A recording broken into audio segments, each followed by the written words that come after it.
રાધે રાધે, જય સિયારામ. આપણે ચરિત્ર ચાલી રહ્યું છે શ્રી શ્રી ગયા પ્રસાદ પંડિતજી મહારાજનું. હા એમના ચરિત્રમાં આગળ વધીએ તો ગયા પ્રસાદ પંડિતજી એના શિષ્યને એક દિવસ પાટીમાં લખી દે છે કે પ્રપંચ છૂ ન જાય. હા મતલબ પ્રપંચ તમારો સ્પર્શ કરવો જોઈએ નહીં. તો કૃષ્ણદાસ પૂછે છે કે ગુરુજી, પ્રપંચનો અર્થ શું, તમે બતાવો. આજે પણ હું એને વિસ્તારથી લઈશ, કદાચ 15 મિનિટ આજે એમાં જ નીકળશે, કારણ કે અમારો પ્રિય વિષય છે. હા કૃષ્ણને પ્રેમ કરવા સિવાય બીજો કોઈ પણ વિચાર પ્રપંચ જ છે. હા અસ્પતાલ ખોલાવી, ધર્મશાળા બંધાવી, ગૌશાળા, મઠ, મંદિર, ત્યાં સુધી કે તમારી ઉપર ભાગવત અને કથા કીર્તનનું આયોજન કરાવવું, ઈ પણ પ્રપંચ છે. હા સાધક માટે ઈ પણ પ્રપંચ છે. હું બિલકુલ આ વાતને પસંદ કરું છું. કારણ કે તમારા ઉપર મઠ મંદિર ખોલશો કે કથા કીર્તનનું આયોજન કરાવશો તો તમારે છે ને એમાં લૌકિક લોકોનો સંગ કરવો પડશે. અને સાધક માટે ઈ પ્રપંચ છે. હા એક જ વસ્તુ યાદ રાખવાની, ભગવાનના ચિંતન સિવાય બીજા કોઈ પણ કામમાં મન જાય અને એ કામની અંદર મન ઇન્વોલ્વ થઈ જાય તો ખતમ, તમે પ્રપંચ જ કરો છો એમ માનવામાં આવશે. હા હા, સાઈડમાં બધું કરી શકાય. કોઈ ધર્મશાળા બાંધતું હોય ને તમે 25,000 આપી દીધા, ક્લિયર 25,000 મારા સેવામાં નાખી દેજો, ઈ તો બરોબર છે. હા બિલકુલ. ક્યાંય ભાગવત કથા થતી હોય તો કહી દેવાનું, ભાઈ 50,000 મારા તરફથી હાલ ભાઈ, તું ભાગવત કથા કરાવ, ઈ તો બરોબર છે. પણ તમારે લૌકિક લોકોનો સંગ કરીને માથા ઉપર કોઈ કાર્ય નહીં લેવાનું, ઈ પ્રપંચ છે. આવી વસ્તુ છે. પછી શું કહે છે આગળ ગયા પ્રસાદ પંડિતજી, श्री जीवन धन की अखंड स्मृति में ही लगे रहियो. मतलब जीवन धन ભગવાન શ્રી કૃષ્ણની અખંડ સ્મૃતિમાં લાગેલા રહ્યો. કારણ કે ભગવાને ગીતાજીમાં ક્યાંય એવું નથી કીધું કે કથા કરો ને આયોજન કરો ને આ તેને. એક જ વાત કહી છે, અનન્ય ચેતાહ સતતમ યો મામ સ્મરતિ નિત્યસઃ તસ્યામ સુલભ પાર્થ નિત્યયુક્તસ્ય યોગિનઃ. આમાં ભગવાને અનન્ય ચિંતનની જ વાત કરી કે જે મારું અનન્ય ચિંતન કરે છે ને એને હું સુલભ છું.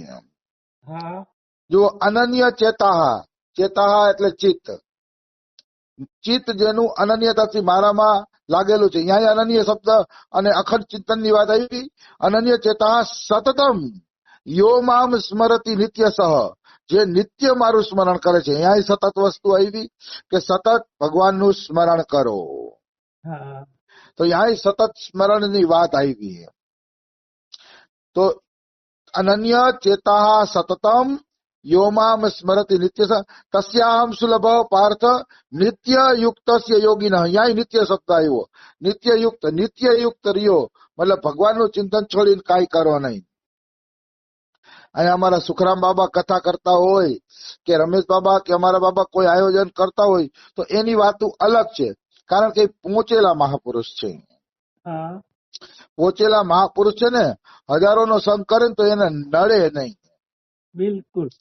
એટલે પહોંચેલા મહાપુરુષો કથા કીર્તન કે જે કઈ કરાવતા હોય, રમેશ બાબા મોટી ગૌશાળા ખોલતા હોય તો ભાઈ એને મુબારક છે, ઈ કરી શકે, કારણ કે ઈ મહાપુરુષ છે, એને ભગવાન મળી ગયા છે. હવે પણ એક વાત જરૂર કહીશ, જે મહાપુરુષ પ્રચાર કરે છે ને એને પેલે એકાંતિક સાધના કરી છે અને કરી જ હોય તો જ ઈ પ્રચાર કરી શકે, નહીતર પ્રચારનો અધિકાર નથી. હા રમેશ બાબાએ 45-50 વર્ષ માન મંદિરમાં એકાંત સાધના કરી. અત્યારે જે એનો વિકાસ થયો ને તો અમારી નજર સામેનો વિકાસ છે. હા ત્યાં સુધી બાબા પાસે એટલું બધું કઈ હતું નહીં. આવી વસ્તુ છે.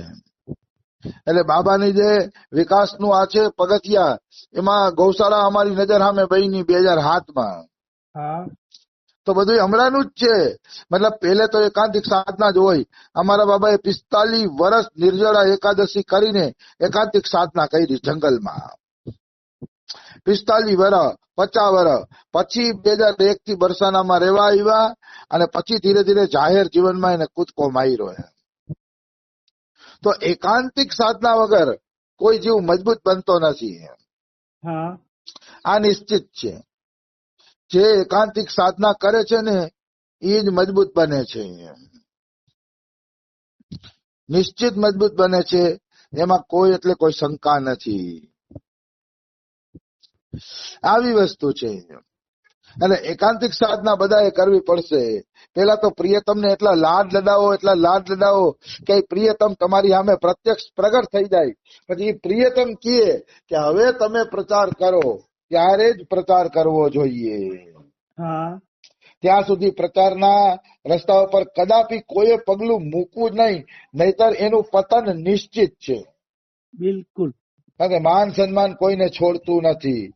એ પતન નિશ્ચિત થઈ જશે, એમાં કોઈ શંકા નથી.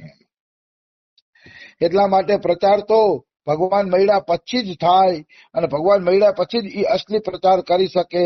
અને અમારા બાબાને પણ કોઈ પૂછે કે અમે પ્રચાર કરીએ છીએ, તો બાબા કે ખોટી વાત છે, તમારે પ્રચાર ન કરવો જોઈએ. કે એવી કઈ વસ્તુ તમને મળી છે કે જે તમે જગતને આપી શકો છો? તમને મળી પેલા? અમારા બાબા આવો પ્રશ્ન કરે કે જે વસ્તુનો તમે પ્રચાર કરો છો ભગવાનના પ્રેમનો એનો, પણ તમને મળ્યો કે નહીં? તમને મળ્યો નથી ને તમે પ્રચાર કરવા માંડ્યા. આ વિષય મારો પ્રિય છે એટલે હું આનો વિસ્તાર કરું છું. હા કારણ કે જેટલા મારા સત્સંગ રેકર્ડ સાંભળે છે ને મારી વિનંતી જ છે, કોઈ પ્રપંચમાં પડવું નહીં. હું તો કહું વ્યવહાર ઓછા કરવા, સંબંધો ઓછા વધારવા, જાજા મિત્રો ન બનાવવા, કેવળ અને કેવળ ભગવાનની સ્મૃતિ વધે ને એવું કરવું. બિલકુલ. ભગવાનની સ્મૃતિ સિવાય બીજા બધા પ્રપંચો છે વ્યવહાર વધારવાના તેને. એક તમારે ત્યાં પોરબંદર બાજુ છે ને એક ભીમા ભગત છે. હા એ ભીમા ભગત તો ધૂનમાં નથી જતા. કે ધૂનમાં શું જવાનું હોય, મને ભજનમાં એકાંતમાં હું એને મળી આવ્યો, એકાંતિક ભજન જ કરે છે. હા એ કે ધૂનમાં નથી જતા, કે ધૂનમાં શું જવાનું હોય, એકાંતમાં આટલો આનંદ મળે છે તો મેં પસંદ કર્યું. હા જો એકાંતિક સુખ મળતું હોય ને તો ધૂનમાં કેમાંય જવું ન જોઈએ. કારણ કે ત્યાં જાશો ને 2 માણસો હારે પરિચય થશે, પછી 2 માણસો તમારા ઘરે આવશે, પછી તમે એના ઘરે જાશો ને વ્યવહાર વધશે ખોટા. હા મેં તો એ વ્યવહાર વધારીને હું ફસાણો છું. તન ગુજરાત યાત્રા કરી, મારે વ્યવહાર વધી ગયા છે એટલે અહીંયા કોઈ આવે છે તો ક્યારેક મારે એના ભેગું ફરવા જવું પડે છે. હા કારણ કે હું એના ઘરે જમી આવ્યો, રોકાઈ આવ્યો, એટલે હવે ઈ અહીંયા આવે તો મારે એને સમય દેવો પડે. એટલે વ્યવહાર વધારીને હું ફસાણો એટલે અનુભવથી કહું છું કે ભીમા બાબા સાચા છે, ધૂનબૂનમાં જવું ન જોઈએ. જો તમારું એકાંતિક ભજન થતું હોય તો, હા નહીતર નહીં. હા પછી કોઈ અંગત હોય ને ક્યાંક ગયા હોય ક્યારેક, એ વાત આખી અલગ થઈ ગઈ. નકર ક્યાંય દોડાદોડી ન કરાય. મારો તો એવો મત છે, તમારા અંતર આત્મામાં ઉતરો. પ્રભુ તમારા અંતર આત્મામાં બિરાજેલા છે. મારો અનુભવ છે એટલે કઉ છું. હું કોઈને ફટકારતો નથી, તો મારા હૃદયની વરાળ કાઢું છું. મને અનુભવ છે કામ કરવાથી સાધકને જલ્દી ફાયદો મળશે, હા નિશ્ચિત મળશે. મારો અનુભવ છે એટલે કઉ છું. એકાંતમાં ઉતરો, કારણ કે અંદર ભગવાનની અનુભૂતિ થશે, બારે ક્યાંય થવાની નથી. કારણ કે બારે કઈ નથી. કણે કણમાં ભગવાન છે, પણ બારે માયા એવડી છે. અને અંતરાત્માની અંદર કોઈ માયા નથી, કેવળ તમે છો તમારા ભગવાન છે. આવી વસ્તુ છે. એટલે ભીમા ભગતને પણ હું પ્રણામ કરું, કારણ કે એની પદ્ધતિ મને ગમે છે. ક્યાંય આવવા જવાનું નહીં, કોઈ કથા કીર્તનમાં જવાનું નહીં, બને ત્યાં સુધી આપણામાં મસ્ત રહેવાનું. પણ આ વાત એના માટે જ છે જે પોતાનામાં મસ્ત રહે છે. જો કોઈને એકાંતિક ભજન ન ફાવતું હોય તો એને જવું જોઈએ, એના માટે ઉત્તમ છે. હા નહીતર ન જવું જોઈએ. એટલે મારી આખી વાત સમજીને હાલજો પાછા વળી. નહીતર પછી ઘણાને એમ થશે કે ક્રિયાગણ કથા કીર્તનનો વિરોધ કરે છે. વિરોધની વાત નથી, પણ એ છે ને બહિર્મુખોનો સંઘ છે ને ભજનને ઘટાડે છે. બિલકુલ. પછી છે ને સંઘ વધે છે ને, અને આ લૌકિક જીવો છે ને સ્વાર્થ પૂર્તિમાં બહુ પાવતરા હોય છે. હા હું ગુજરાતમાં કોઈના ઘરે સત્સંગ કરવા ગયો હોય, પછી અહીંયા અપેક્ષા રાખે પ્રિયાસણ ભેગા જ ફરે, તો એવા તો હું 50 ઘરે ગયો હોય તો 50 ઘરના મહેમાન આવે તો હું કેથી નવરો થાવ? તો એને એવો સ્વાર્થ ન રાખવો જોઈએ ખરેખર. હા તો મજા આવે જીવન જીવવાની, પ્રચાર કરવાની. નકર પ્રચાર કરવાની મજા ન આવે, બધા આપણી ઉપર બોજ બનતા હોય તો. હા, કોઈ અંગત હોય, જિજ્ઞાસુ હોય ને એની સાથે આપણે ગયા હોય અલગ વાત છે, પણ વાયા વાયા થઈને બધા કેતા હોય તો નો મજા આવે.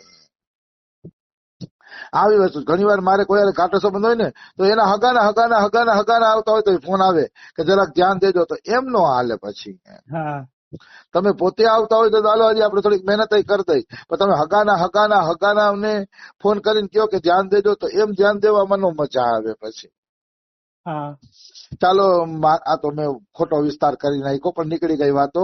પણ કૃષ્ણના ચિંતન સિવાય બીજું કઈ પણ આવવું નહીં, પ્રપંચ જ છે. શ્રી પ્રાણનાથ સોઈ પ્રેમ કરવે મેં આપનો એક એક ક્ષણ લગાયે રહ્યો. મને બહુ ગમે છે ગયા પ્રસાદ પંડિતજીના વાક્ય. તમારી એક એક ક્ષણ કેવલ તમારા કૃષ્ણ માટે જ હોવી જોઈએ. જેમ પતિવ્રતા નારીની એક એક ક્ષણ પતિના ચિંતનમાં જ હશે ને પતિની સેવામાં જ હશે, એ સિવાય બીજા પુરુષ એના માટે બાપ અને ભાઈ હશે. એમ પ્રતિવ્રતા નારીની જેમ તમારી એક એક ક્ષણ કૃષ્ણના ચિંતનમાં, કૃષ્ણની સેવામાં મસ્ત રહેવી જોઈએ. એ સિવાય કાંઈ નહીં. કેવળ કૃષ્ણ ચિંતન ની અંદર ડૂબેલા રહ્યો. કેવળ આવી વસ્તુ છે. તો એક એક ક્ષણ ભગવાન કૃષ્ણના ચિંતનમાં લાગવી જોઈએ. પછી કહે છે આપની અંતિમ શ્વાસ તક સાધક હી બને રહ્યો. કેટલી દિવ્ય વાત છે. ગયા પ્રસાદજી કે તમારી છેલ્લા શ્વાસ સુધી તમે સાધક જ બની રહેજો. કોઈ દી સિદ્ધ નો બનતા કે હવે મારે પ્રચાર કરવો છે, હવે હું પ્રચારને યોગ્ય બની ગયો, રામ બની ગયો. રામ કદાપી નહીં. જીવનના કે છેલ્લા શ્વાસ સુધી સાધક જ બનીને રહેજો. હા બહુ અગત્યની વાત છે. આ બહુ અગત્યની વાત છે. જીવનના અંત સમય સુધી જે સાધક બની રહે ને, એ જ વ્યક્તિ વાસ્તવમાં ભગવત પ્રાપ્તિ કરી શકે છે. જરાકે એમ થયું કે હું સિદ્ધ થઈ ગયો છું કે અનુભવી થઈ ગયો છું, તો એ ગયો વ્યક્તિ. હા અંત સમય સુધી સાધક જ બનીને રહેવાનું. હું તો સાધક છું, મારે પ્રભુનું